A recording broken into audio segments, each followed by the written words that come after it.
It's your boy Conservative34, and today's video will be talking about the Dave Matthews Band radio on Sirius XM satellite radio and my thoughts on the first weekend of having this back again for the 2019 season. I want to start off by some things I like about this radio station. One of those things is they actually played something from Live Tracks 44. That's the Gorge 2016 final show of that 3-night run. And they played The Maker. That's not only a song that's very rarely played by the band as a cover, but it's a song that's also from one of the newer live tracks. This is something you can't get on Spotify. You can't get it on Apple Music because they don't have the streaming access to the live tracks in the 30s and 40s. So I thought that was a special moment listening to that earlier today on my lunch break.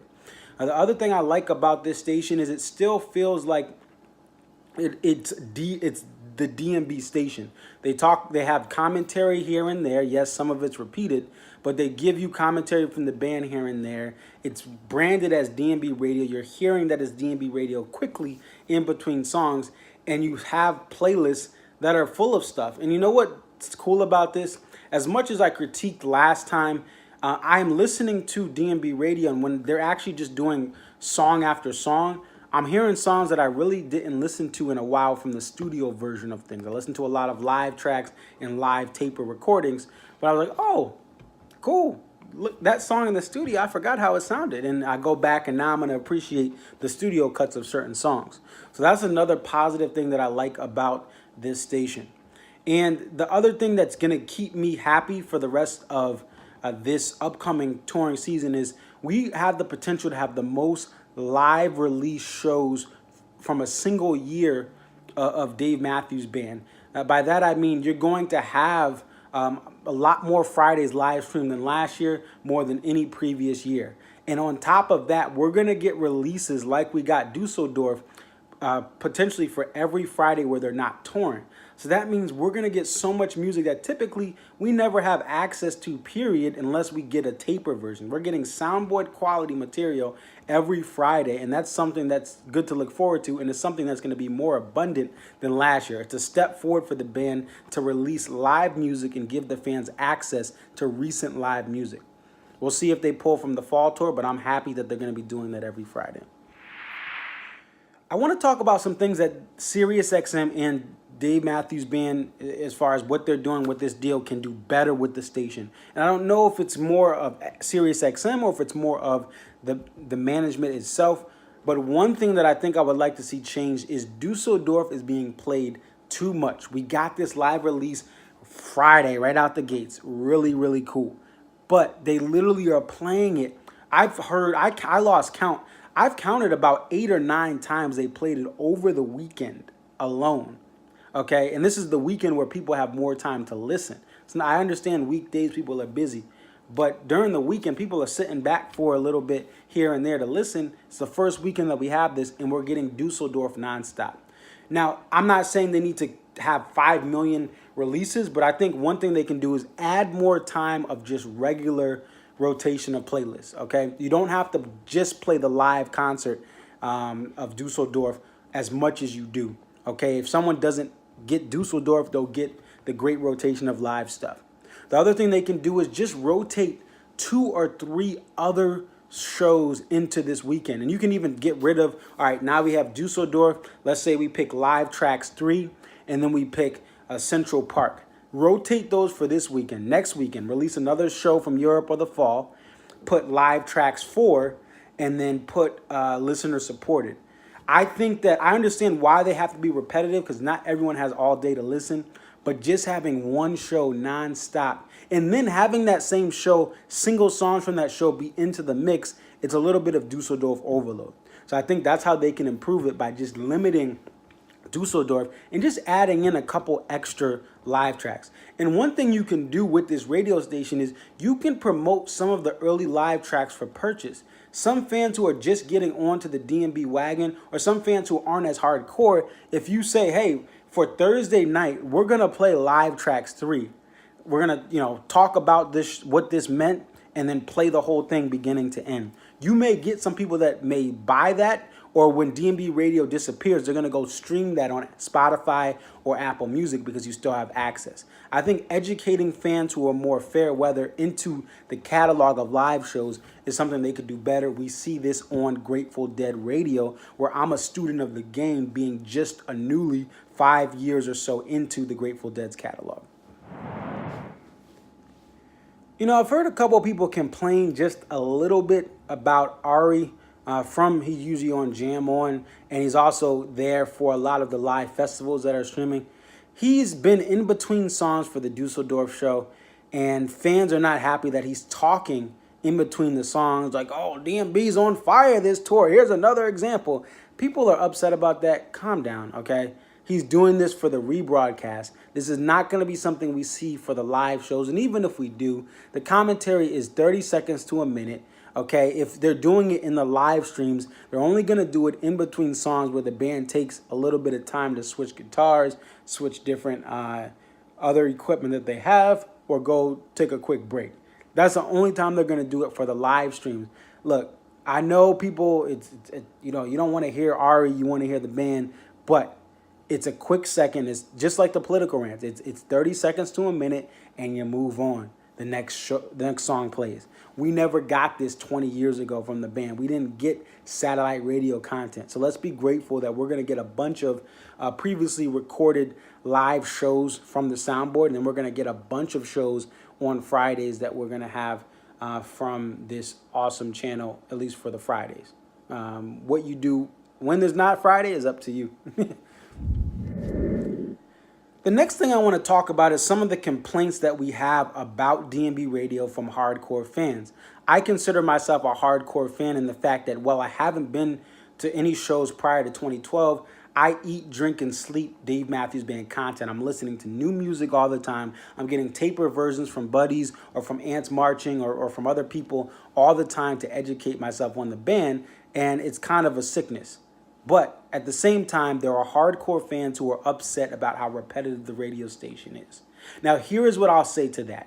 Satellite radio is all about repetition and familiarity, okay? Even though there's no commercials in the extent of when you listen to your local rock channel, even though it is something that you pay for, unlike terrestrial radio, it is something where they make their money off of familiarity. They're not going to play Monkey Man, or they're not going to play some super rare teas from 1993, okay? That's not going to get people to subscribe. Sure, the hardcore fans will be happy, but the hardcore fans have that on their database of their hard drive. They're not looking to subscribe to DMB radio because most of them are hardcore fans that say, look, I have everything offline. The base of DMB radio subscribers are those who want to hear the hits, a little bit of the deep cuts, and they just want to hear Dave's voice because it gives them self-esteem that, oh, Dave Matthews Band means something because they have their own radio station. That is the target market. And by the way, that's been very successful for satellite radio, which should be dead by now. But Sirius XM, looking last year at their numbers, they were kind of slightly going up a little bit. They're not going to be at their all-time highs from the prime years of satellite radio, but they're still staying afloat. They're still making money. They're not in jeopardy of closing down anytime soon. And a lot of that is because most of their market are people who want to hear the same things. When you go to Classic Vinyl as a radio station, listen to it for 2 or 3 days, for 2 or 3 hours. You will hear a lot of repeats over that time. Listen to No Shoes, No Shirt, Kenny Chesney Radio. You will hear a lot of repeats over time. Even listen to Jam On, and you'll start to see they play some of the same Fish songs over time. They play some of the same Grateful Dead songs on there over time. Same thing with Lettuce, okay? Sure, they do mix it up here and there, but familiarity is what you get a larger audience in. So people that think that this, radio station should release all of this content from all of the band's catalog, it's not realistic, and it's not the business model of satellite radio. Satellite radio is more profitable on familiarity. You see, if people really want to have their own playlist, they can go on Spotify, they can go on Apple Music and make their own playlist. Those mediums are made for people selecting their own music. But there are people, that's why terrestrial radio is not dead. That's why satellite radio is still alive and still kicking. There are many people, casual fans, even some hardcore fans or fans that grew up during the entire 70s and 80s and went to all concerts. They just want someone to curate music for them, even if it is a little repetitive. And things keeping in rotation isn't always a bad thing. I mean, think about it. We all have our favorite songs. We listen to those a lot. So playing the hits over and over is what makes satellite radio profitable. And I tell you this, if they played a bunch of deep cuts nonstop or even had more deep cuts in the rotation, that's a less appealing station to the casual fan. And that's how it is. So if you really are a hardcore fan, go to Spotify, go to Apple Music, go to you remember all these years you've collected all these recordings and CDs and tapes. Go listen to that, because it's not illegal to listen to that. And I think what hardcore fans have to realize is that if you want to hear the stuff, you got it on your computer, you got it on your CD, you got it on all different mediums, and it's easy to move that stuff to your phone, to a USB drive, and stick it in your new car if you have a new car with USB drives, or other ways to get that music out. So don't think this station is not for the hardcore fan. I'm sorry to say that, and I'm a hardcore fan, and that's what I've realized over time.